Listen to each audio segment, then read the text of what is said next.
Welcome to the final video in our series on board the Windstar Star Breeze in Tahiti. We hope you guys enjoy.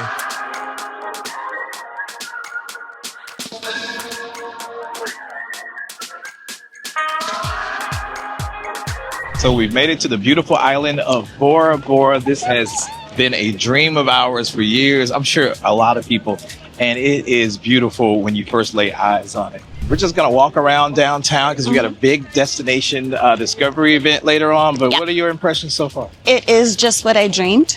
I remember when we first got married, but I remember we were at some radio event at the Bora Bora in Mississippi, and you told me, what's the one thing you remember most? I said, I feel like we're in Bora Bora. You remember? And now, full late 180, we are in Bora Bora. Bora Bora. Absolutely gorgeous here. Peaceful. Surprisingly, not that hot. As a lot of you are actually wondering how the weather is. It's beautiful. Yeah, that's what I thought I was going to be like here, sweating buckets. But it's about a good 70, right around 80 degrees. The humidity comes in and out, but it's not there like all the time. But I mean, come on. This is beautiful. Yeah, the views are just, well, let us just show you. Look at this turquoise water. You can see straight through, and all the fishes and everything down there. This is truly paradise.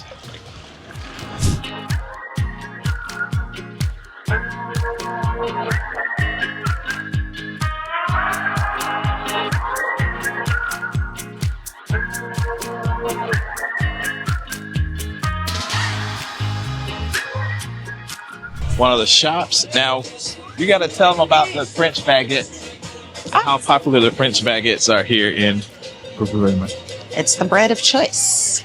It's the French baguette because we are technically in French Polynesia.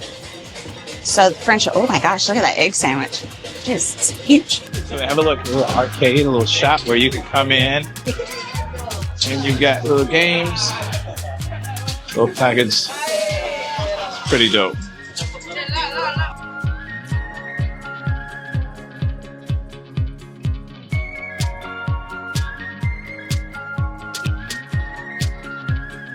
Bora Bora is simply beautiful, like simple and beautiful. And it's like once you see the peaks of this mountain, you know exactly where you are, and you got the houses that are sitting up there. And you know me and Addy, what we're gonna do?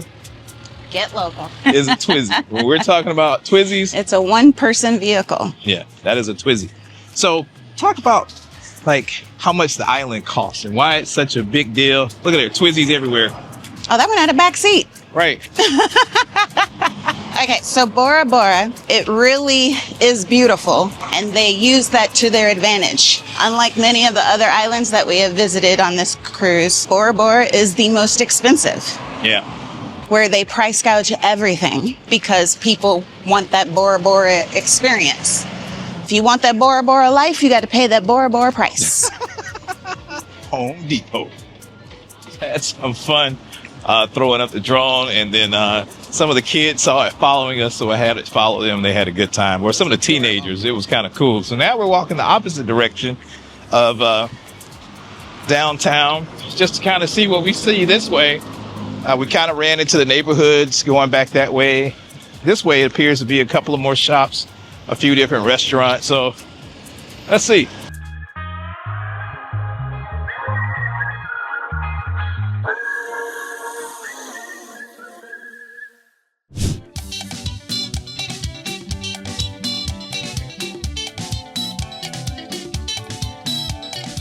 Yeah. Oh, that smells so good. We are here. Yes. Oh, they were up top. Yeah. So this is how Windstar says we gonna treat you right. Yes, this is their private event. Rum punch. Rum punch. Just a little rum. A little rum. Alcohol. Yeah.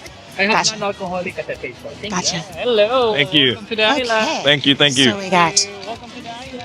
beautiful lays. Hey, how you doing? Welcome to It's all our favorite people. Thank you. Look at the barbecues laid out for us tonight. I got stuff going on over there. Huh?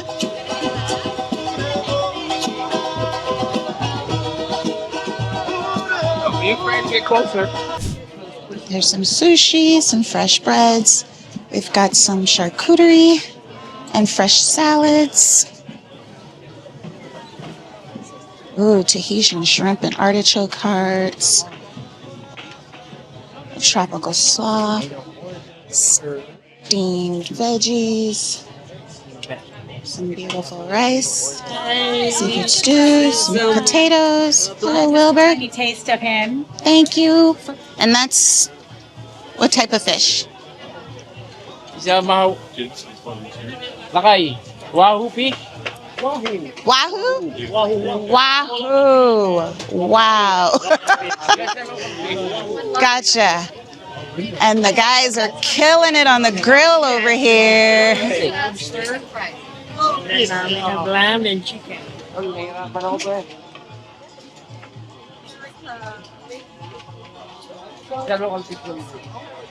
All right, so now we're at the dessert table, and we see they've got a wide selection of local fruits. We've got papaya, mango, pineapple, pomelo, passion fruit, and carambola or star fruit. Blueberry cobbler, world's best cookies so far. Ooh, sweet potato cake. Terry's gonna love that. Red velvet. Yum, and wonderful crew. Thanks, everyone.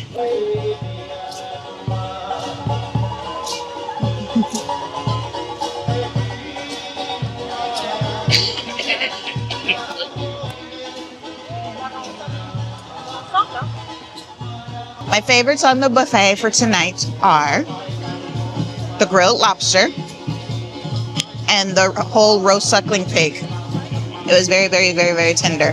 And I'm not sure if it's just a generic barbecue sauce they had or something that they made on their own, but it was really good with the pork. The grilled shrimp were okay, but I think they overcooked them just a little bit. And I tried the poisson cru, which is the local dish here that is supposed to be really good. It's basically like a tuna ceviche used with coconut milk and things. It's got coconut milk and lime juice and tuna and other seasonings. I don't know if I like this version. May have to try another version when we get back to Papiete. Or make my own version of poisson cru to see if I do like it. Oh, they had a seafood stew that was really good too. But favorites were the lobster and this whole suckling pig. It's getting better and better, right? Well, thank you for joining us tonight on this beautiful private Motu Tapu. Did you know that is the most photographed Motu in South Pacific? Yes, and there's so many around this beautiful country, so you're kind of lucky. And it's also a private Motu, so not really accessible to everyone. And look at us, we are here. Are you ready for more surprises? Yes. Again, my God, what's going on? You're on vacation. You should be energetic. Do you know what's happening tonight? Yes? Are you ready for great music and show? Ladies, are you ready to move and dance and learn? Gentlemen, are you ready to learn the fire show? Okay, I have two advices for you tonight. I strongly recommend to try what you see at the beginning, and I strongly recommend not to try what you see on the second part of the show tonight. I would like to enjoy. So let's encourage these lovely people because they're ready for you, but they need a bit of encouragement. So Maoki Nui, we are ready for you.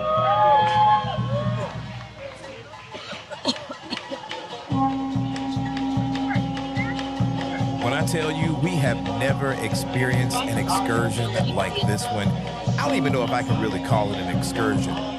When I say Windstar surpassed anything that we could even imagine, all other cruise lines should take note. This is a true private island experience where you get immersed in the culture of the place you visit, not just somewhere that you're dropped off and nickel and dime. Know what I'm saying?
We're back in the cabin. Yes. Oh man. Oh man. Okay, so when we say Windstar knows how to throw down on a destination immersion event, as you see, we're fully decorated. We got laid. Come back to the cabin, and we have yet another gift. This time it's handmade Bora Bora soap, Smells great too. vanilla sandalwood. Thank you, Windstar. Another good. Another gift. But this event, y'all, you guys will see from the video that they put out a full-on spread for us. Yeah. Lobster, steak, Shrimp.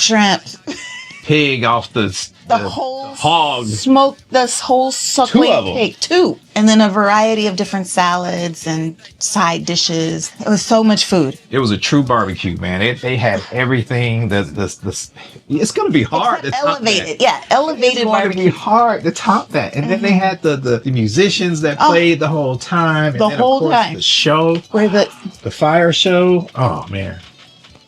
that's me. I'm doing the hip thing, the twerking that the little girls was doing. And then the guys with the fire, excellent show. So thank you again, Windstar, for hosting us so that we are able to partake in the wonderful things that you have here in Bora Bora. Yep.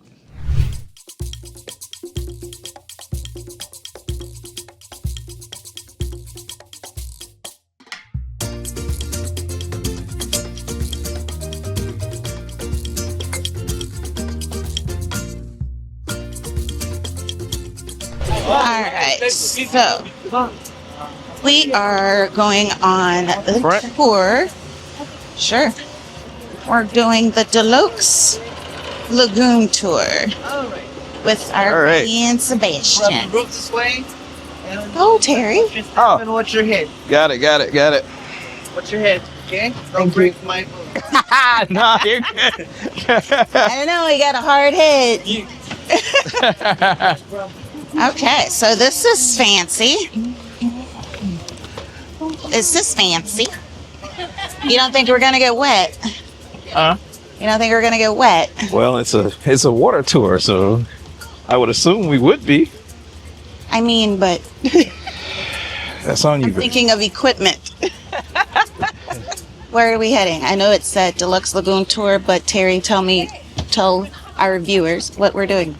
I think we're just going around the west side of Bora Bora. We're going to go to some of the lagoons, see some of the, hopefully some of the black fin sharks, maybe some rays, maybe some of the bungalows, the overwater bungalows. Who knows? Gotcha.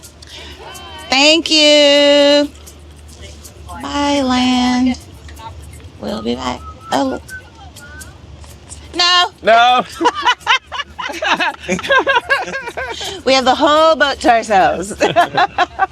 Welcome in Bora Bora. It is your first time here? Yes. Me too.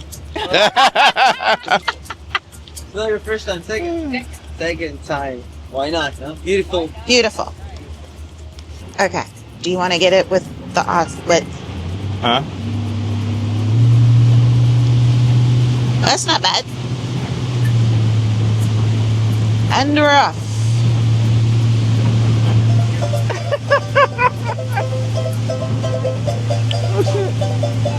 Not sure how safe that is. But I equate that to when I am eating food and driving.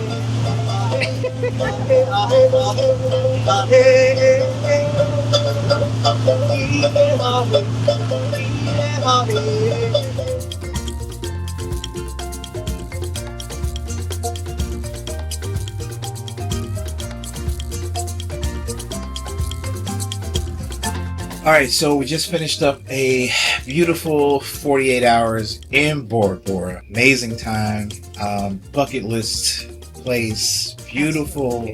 Your number one takeaway? The turquoise waters are surreal because they go from being the lightest shade of turquoise to deep, deep blues, and it is absolutely gorgeous. I think it was cool once we went out into the water and he explained the different depths from like dark area where it's like 100 feet deep plus, and then you go like you literally see just the a crater. little bit by little bit, and it goes from like 10 feet to 3 feet to where you could just literally stand up and walk halfway out to the cliff. to the reef. The mountain was very, very ominous. It's the first thing that you see. It felt like you were going into like Jurassic Park or something like that. The town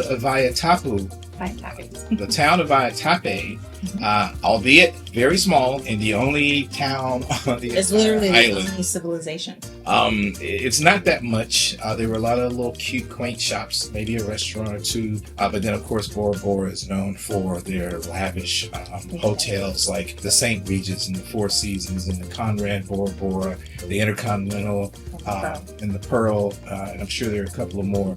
We weren't in port by ourselves. Paul Gauguin, which is another cruise line, was here with us.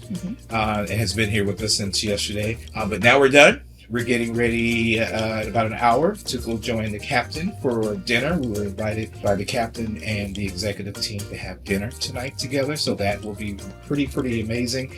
And then tomorrow, unfortunately, it's our last stop of this amazing 7 beautiful days of these beautiful days in Tahiti.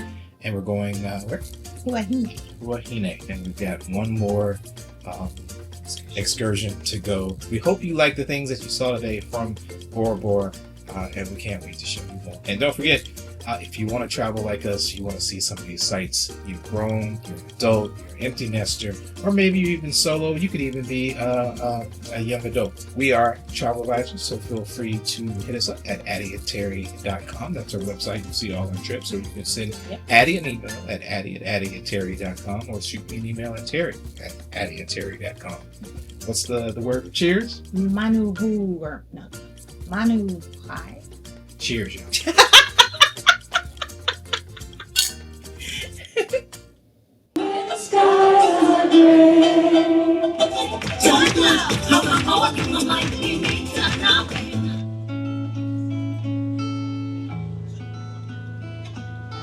Tell me something, girl.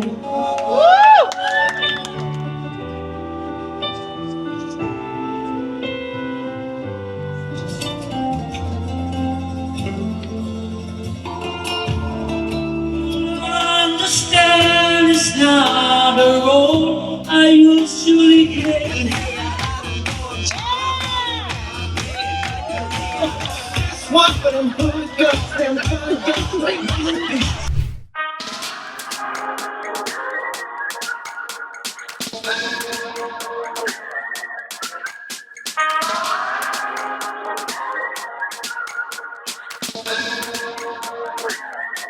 We're here to talk about vanilla, but I want to throw this out. You guys have been here now for a week, right? And you've gone around different islands. You haven't been chased down by any rhinos, hippos, there's no gorillas, there's no... even birds. How many birds have y'all seen?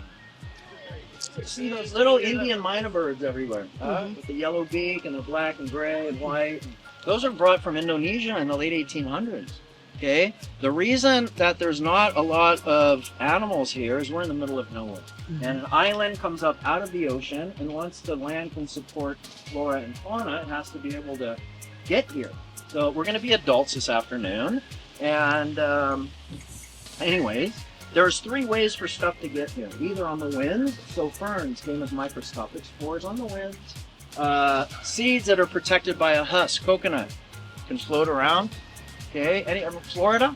You guys, Florida, mangrove pods, they can float in salt water. And there's several other trees that have husky seeds.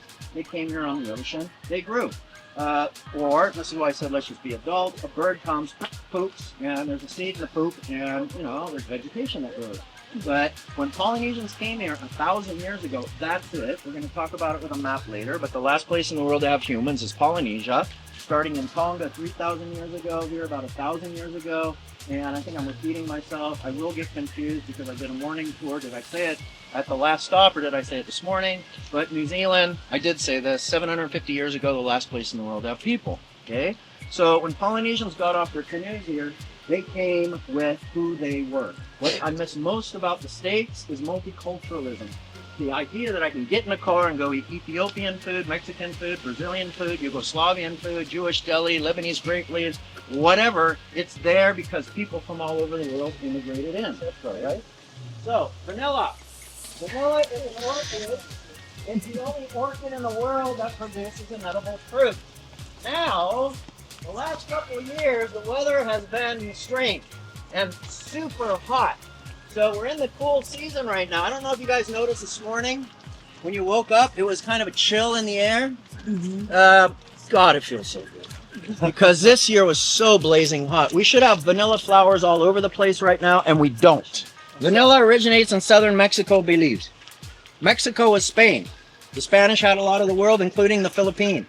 The vanilla is taken to the Philippines, the Caribbean, Reunion, Madagascar, and the plants are producing flowers. They open, they close, they fall off. People are getting zero beans. So nobody understands why.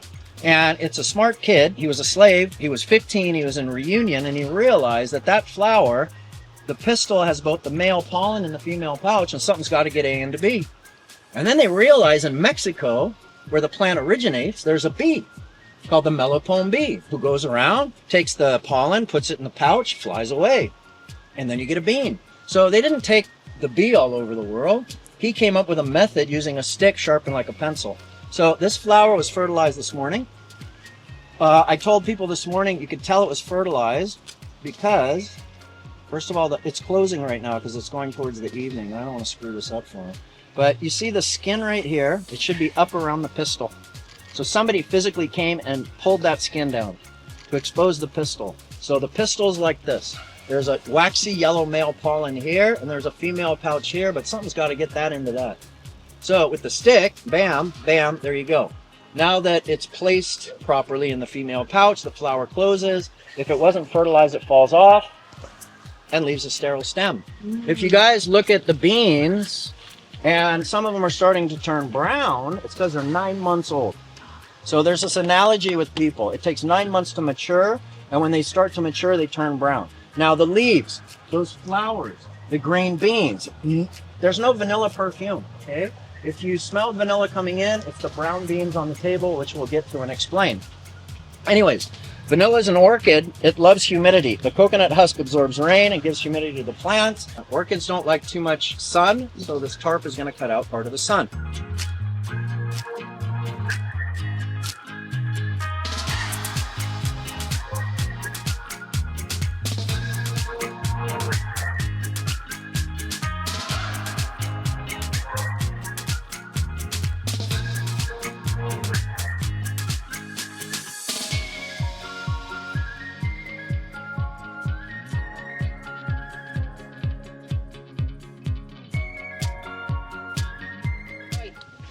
The entry fee's included. Don't worry. You got to take off your shoes though, please, because it's a woven bamboo floor. And let's go for it.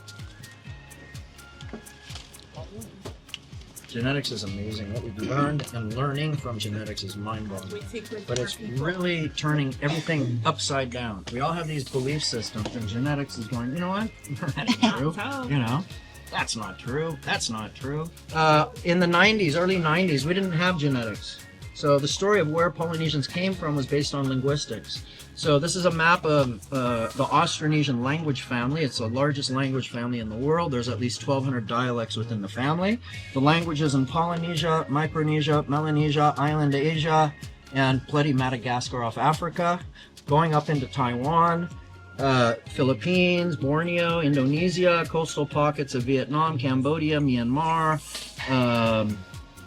here. Okay, so based on language, we look at a pinpoint. If you want to look at one place as an origin, it's Taiwan. There's just as much linguistic origin possibility in the northern Philippines. And the chickens running around here, Asian jungle fowl, they genetically originate in the northern Philippines. The assumption that light skin has been around for a long time is false. According to DNA, it happened within the last 10 to 12,000 years. There was a guy in England, a town, a village called Cheddar. It's called the Cheddar Man. You might be reading about him, okay? They found him in the 70s. We didn't have DNA. Now the geneticists have come up with models of what he looked like. Dark skin, kind of woolly hair. And guess what? They found an English guy who had his DNA tested, and he's descended or connected to this guy. I'm going to show it to you. Hey, Google, the Cheddar Man. According to Wikipedia, Cheddar Man is a human male skeleton found in Goss Cave, Cheddar Gorge, Somerset, England. Anyways, he's got darker skin. I'll find another photo, but there's a guy, they have a double photo, and it's a guy in England today who is genetically connected to this Cheddar Man. Oh, wow. But look at his skin tone. He supposedly had blue eyes. And here, you guys. I mean, I hope I'm not being silly. I just think it's really interesting to look at. Here, look at this dude. He's a descendant of the Cheddar Man based on genetic testing. He lost his tan, man. Yes. But it's just fascinating. Another thing I was reading based on genetics, this is in the last few months. According to some genetic research, it looks like humans in Europe interbred with Neanderthals for about 7,000 years. That's interesting. So, I don't know, we still have so much to learn about this planet we live on.